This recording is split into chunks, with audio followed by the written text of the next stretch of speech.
Time now for Countywide, a special presentation of Yavapai Broadcasting News. Join News Director Paul David and News Editor Philip Catafamo as they talk with our community's leaders, newsmakers, and people in the know. You'll hear about the hot topics in Yavapai County that affect all our lives. And now here's today's Countywide. Welcome to Countywide. I'm Paul David. As always, it is great to have you in studio with us. Today, we're sitting down with Kaibab National Forest spokesperson Bob Blasi to talk about our extended wildfire season. Monsoon came late, and then it kind of fizzled out completely, and it might come back a little bit by the end of this week or the next week. But as we get further into August, and of course, once September gets here, the monsoon gets less and less chance. And we've seen our fire restrictions go from fire restrictions to no fire restrictions, and 2 weeks later, we went back into Stage 1 fire restrictions, and odds are we'll probably go back into Stage 2 if we don't get much moisture. The intent of today's show is to express the need to be extremely careful with fire right now, because resources we had in the state to battle wildfires, those resources are now having to travel up the West Coast and across the Western United States to deal with wildfires that are breaking out there, which is pretty typical. Bob, welcome to studio. Thank you for coming back. Good morning, Paul. Thank you for having me. You bet. Thanks for coming in. Bob is our third guest that was supposed to come in today, and Bob made it, but the other two have been shipped off to wildfires that are taking place in the state. I think on the Tonto National Forest, both somebody from the Prescott National Forest and the Coconino National Forest. And so Bob, thankfully, is still in the area, and we are able to talk to him today about this issue that's going on. And Bob, tell us about it. It is an extended wildfire season. Not that we don't have a wildfire season, but our extreme wildfire season is extending. It is. We've been seeing a trend last couple of years of extreme opposites that have been occurring with record snowfall and rainfall, and then going into extreme drought, all back and forth happening recently. And so this year is no exception. Like you said, we went into restrictions early. We were able to come out when the first dose of monsoon moisture arrived, and then it dried up relatively quickly.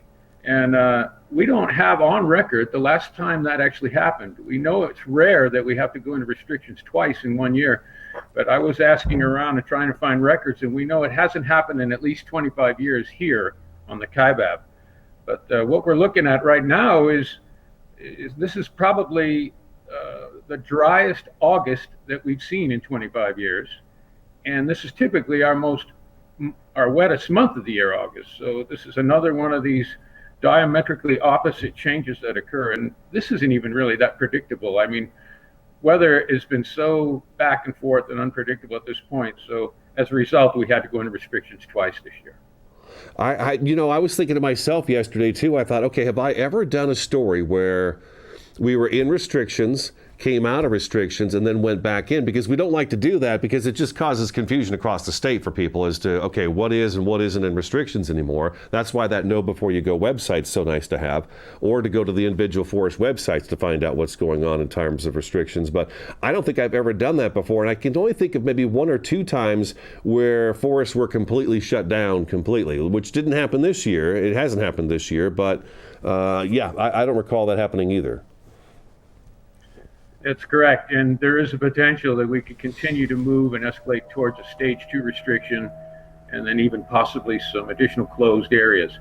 So it all has to do with the number of fire occurrences, the lack of available resources, and possibly, the extreme conditions that weather has been dishing out to us over the last month.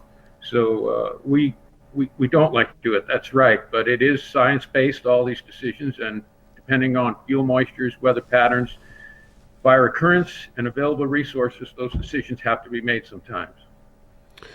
Let me ask you this. Let me see if I'm correct about this. Typically, like you said, month of August is a pretty wet month.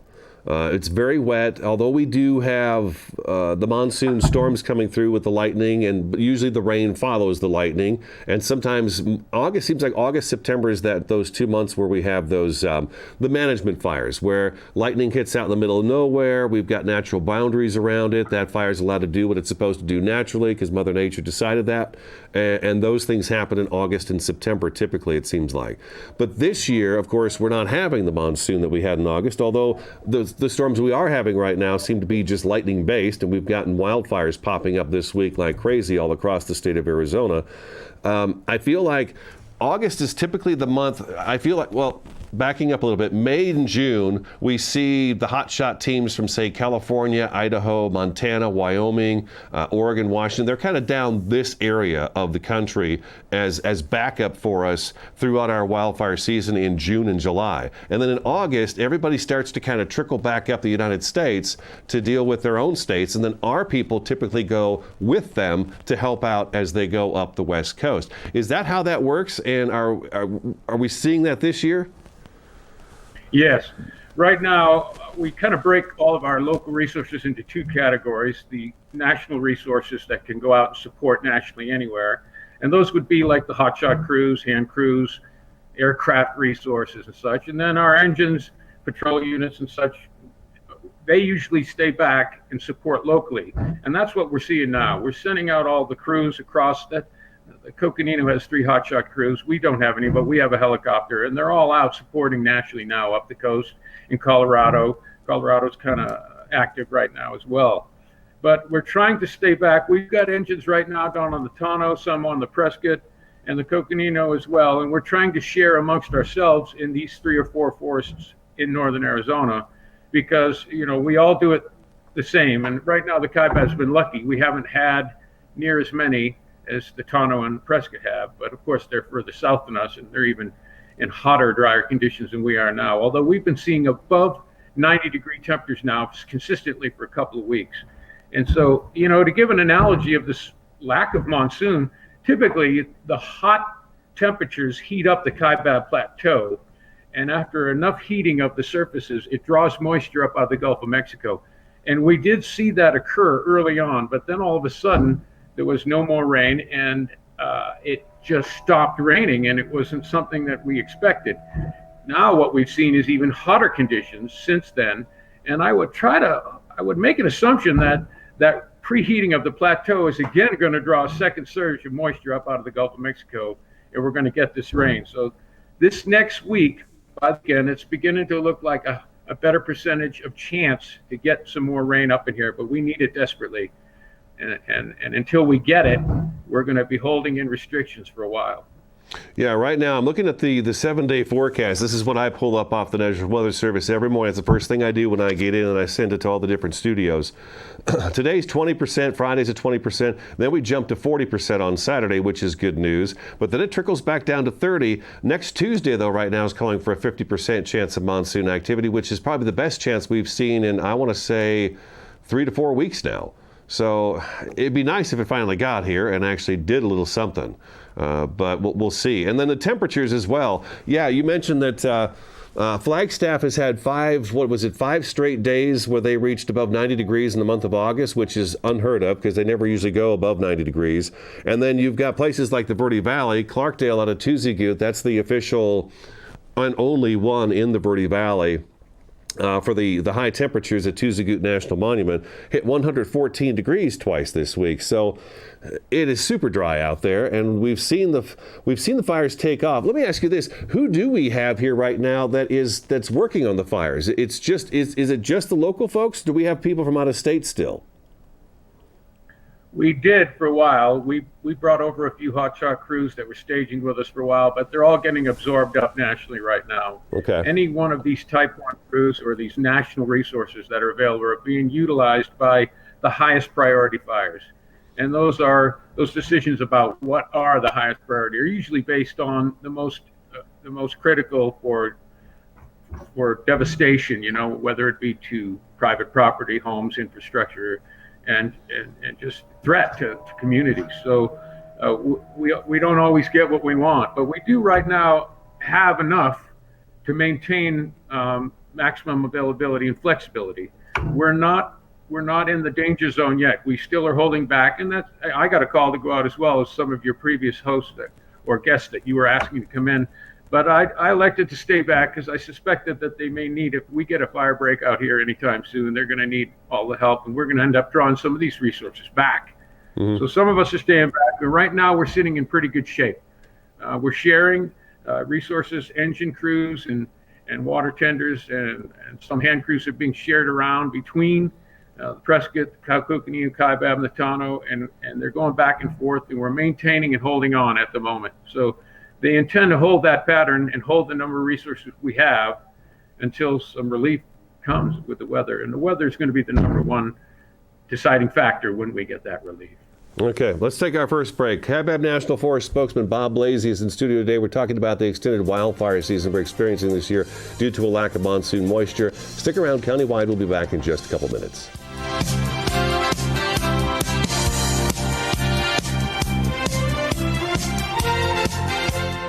Starting in the late 1920s, Grandpa Gettle and his brothers laid the groundwork for what would become a family legacy. Almost 100 years and 100 patents later, Gettle's High Desert Mechanical continues to raise the bar of quality heating, cooling, and plumbing products and services in the Verde Valley. Call Gettle's High Desert Mechanical Heating, Air Conditioning, and Plumbing at 567-2200 or online at GettlesHDM.com, providing solutions for your comfort. Don't settle, get Gettles.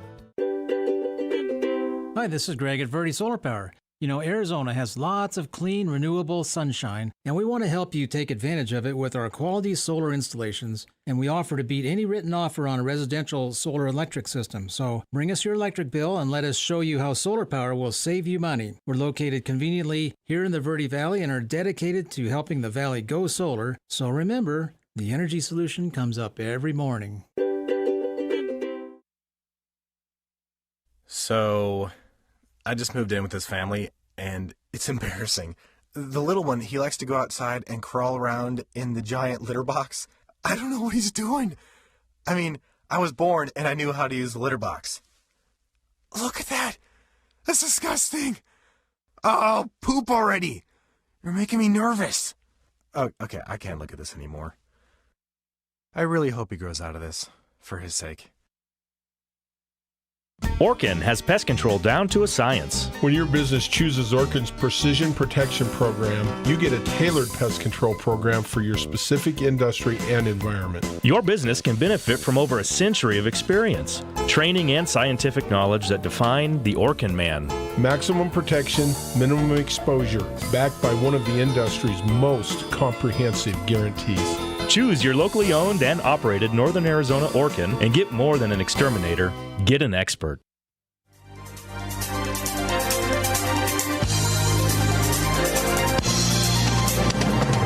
Welcome back to Countywide. We're talking with Kaibab National Forest spokesman Bob Blasi about our extended wildfire season we're having this year due to a lack of monsoon moisture. Bob, I'll be curious to see. Last year was the weakest monsoon recorded in history. I'll be curious to see if this one doesn't surpass that one and become the worst one in history. How have things been on the Kaibab? You guys have had a few wildfires up there that were substantial this year. Yeah, the largest one we've had this year so far was up on the North Kaibab. It was called the Mangum Fire. Okay. Yes, it went to 71,450 acres. Subsequently, the largest one in Kaibab history. And then we had the halfway fire at Tucson, which started on August 3rd. It made a very impressive, significant run on that very first day. It was just shortly after we came out of restrictions, and it went to 97 acres. But they threw everything they had at it, including air resources, air tankers, dozers, hot shots, and they were able to get it stopped in one shift. And then it was a matter of mopping up and cleaning up for about 3 days after that. Total for the Kaibab, we've seen about 30, which is pretty low. We've had as many as 100, 150 in a season, but we're only at 30 fires for the year, and about 10 of those have been human caused. The rest have been lightning. Last week, the Coconino had about 27 illegal abandoned campfires, and the Kaibab had about 9. But these were fires that were contained in the ring and not considered wildfires because they were able to capture them. So we're below the number of fires. Total acres for those 30 fires have been under 100 acres. So we're doing fairly well. Compliance has been relatively good, but it could be better, as you can see from the numbers. Sure. Yeah. I try to do that story on Fridays to tell people to be careful with their fires. And on Mondays, we kind of get the updated numbers from you guys and talk about how many abandoned or illegal campfires we've been finding over the weekends. But it's just not been the case lately because there's been just so many wildfires. I think we really need right now is people to be extremely careful with anything that causes spark because of the resource issue in the state. It's not really an issue, but I did want to highlight the fact that we don't have what we had here in the month of June. What we have in resource-wise in August is far different than what we had in June in the state to deal with wildfires. And as I was coming to work this morning, I could see lightning off in the distance down the Tonto National Forest. And I don't know if it was raining with it, but there was an awful lot of streaks of lightning coming straight down into the ground. And I think we're seeing a lot of those kind of fires popping up this week we've seen. I know Prescott had a couple show up this week. Yeah, when we get lightning up here, it's usually accompanied by rain. So these lightning starts are relatively easy to capture because they're getting wet when they hit, and a lot of times it's just the top of a tree that's burning, and we're able to get people in there fast and capture it with under an acre. However, when it's dry lightning and there's no rain accompanying it, becomes volatile.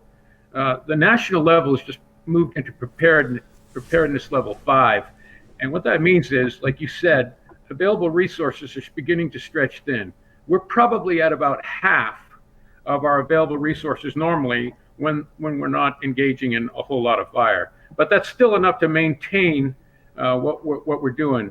What happens next is, under this preparedness level, if a fire starts, it's likely going to be hard to capture. It's going to make huge runs. It's going to have devastating effects on what it's burning, and it's going to burn thoroughly. So if things get worse now, so will the available resources will get thinner and thinner, and then we'll even have a much more dire situation. So we're right on that teetering line right now, where if everybody can comply and stay with this restriction and chip in and help everybody, because these are public lands, we all need to help to protect them. And public compliance and not having campfires now is critical. I don't know if Ryan can, but I had him grab InsaWeb, their website, to pull up the website I go to find out the information about the wildfires.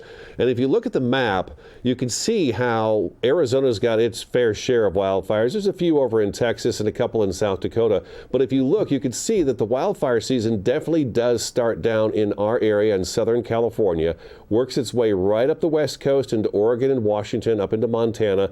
And it's just, the map is covered in fire. So you have to think about how many people it takes to actually work all of those fires. It's just got to be thousands upon thousands of people. So yeah, the point I really did want to get across today is if we can all do our part in trying our best to keep any fires from starting, then maybe we'll have enough resources to kind of get us through. Now, last year we had a really bad monsoon season, but the systems that were keeping us into a horrible monsoon season actually went away. No, they stayed. And then we wound up having a really good winter season last winter early. It kind of came in late October, November, and it started getting wet, and it cooled off real fast, and we were getting some good snows up north. And I'm kind of wondering if that's going to be the same trend this year that we saw last year. Last year we called it the non-soon, and I was talking to Yavapai County Supervisor Tom Thurman last week on the show, and he also called it a non-soon. And I'd forgotten that term used for it, but that seems to be what it is.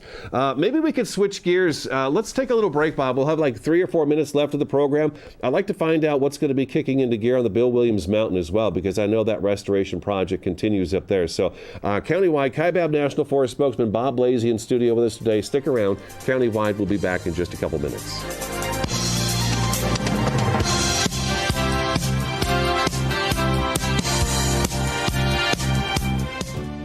From inspiration to installation. If you need help with your decorating plan, call the pros at the Picture Window. We are your #1 source for top quality blinds, shades, shutters, and flooring. We've been in business here for 41 years, and our delightful sales staff has decades of experience. We're the locally awarded Best of the Best in both Sedona and the Verde Valley. Don't pass up a free estimate on your project. Call the Picture Window now. Paul Stanley here with Stanley Steel Structures. We offer shade structures that provide style, value, and performance. Our Equinox louvered roof opens and closes to give you the ultimate patio experience.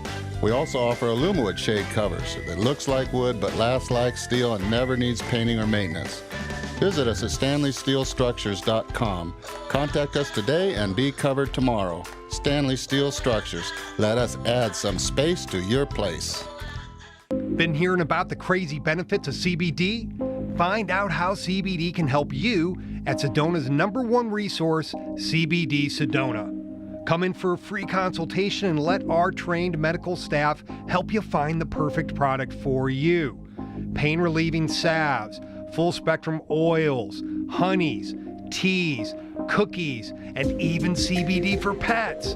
Ready to feel fantastic? Come on by CBD Sedona today. There are everyday actions to help prevent the spread of respiratory diseases. Wash your hands. Avoid close contact with people who are sick. Avoid touching your eyes, nose, and mouth. Stay home when you are sick. Cover your cough or sneeze. Clean and disinfect frequently touched objects with household cleaning spray. For more information, visit cdc.gov/COVID-19. This message brought to you by the National Association of Broadcasters and this station.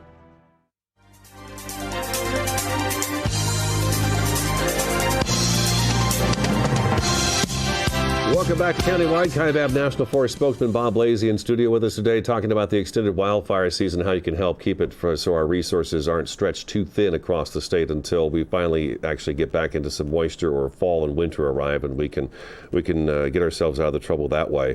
Bob, last year we started working on the Bill Williams restoration on the mountain there. It's the watershed that leads down into the city of Williams. And it's a big project. It's a big deal. But last winter, they started with was it last winter? Maybe it was a couple of years ago. The helicopters started coming in and cutting the trees off the top of the mountain. And that work began. Can you tell us where it's at, how it's coming along, and then what's our next step here?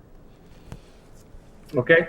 Yeah, this project started last year, and we identified about 1,200 acres near the top of the mountain, the steep slope area, that desperately needed some forest restoration work. The entire mountain is about 12,000 acres that needs restoration, but that top end near the peak was critical in order to protect the watersheds that feed all of the potable water into the city of Williams. It also provides water across the plateau and down into the Verde Valley. Much of the water that you get down in Verde Valley comes off the plateau, off the mountains up here at the top, and a lot of people don't realize that. So not only are we protecting watersheds for the communities here, but as well in your communities down there. We got about 300 acres cut last year, and only about 100 of that material got removed by helicopters before the snows hit, and it stopped operations. There's still about 200 acres of material that need to come off that's now dry and posing even a larger threat laying there, but they're scheduled to come in on September 1st and begin again. They should have operations in full swing by September 8th, providing that we're out of restrictions. If restrictions remain into the first couple of weeks of September, we'll have to delay this. In the meantime, in the interim, we've been doing all types of projects near the base and around the bottom of the mountain. There's some timber sales and logging operations going down at the base, where a lot of the people who use this area camp near the base of the mountain, where the potential for a escape campfire could occur. We also just started a 600-acre hand thinning and piling unit down along the Interstate 40 side of the mountain, on the western side of the mountain, and that's going to be active in the meantime as well. So there's plenty of work to do on the mountain. We're hoping to get that last 200 acres of slash that's up there off beginning September. And then stage 2, the next 200 or 300 acres, hoping to begin possibly before the snow hits, but it's more likely going to begin next year. Do we have a hoped goal as to when that whole project will be done? Well, it all depended on funding, and there are a lot of contributors happening right now. The state of Arizona, Coconino County, lots of private firms, as well as the Forest Service, are all contributing, and funding will drive the time frame for how this mountain gets treated. We initially set up a plan that was about 12 years to try to capture all 1,200 of the steep slope acres that needed to be done. But funding started to come in a little quicker, and this thing could absolutely happen a lot sooner. The sooner the better, obviously, because this particular mountain needs this restoration with no history of fire for well over a century up there. And anybody who lives at the base of a mountain knows, or should know if they don't know, that their water depends on the health of their mountain. And so we're not desperate, but we're staying at it consistently, and we're going to make sure as long as we can get the funding, we can escalate the project and get it done in under the 12 years we initially planned for. All right, Bob, that's all we have time for. If you stick around, I can chat with you a little bit more right after the show. But that's Kaibab National Forest spokesman Bob Blasi. Do what you can to keep wildfires from happening in the state of Arizona. Thank you, as always, for watching and listening. This is today's Countywide, and we will talk to you again next time.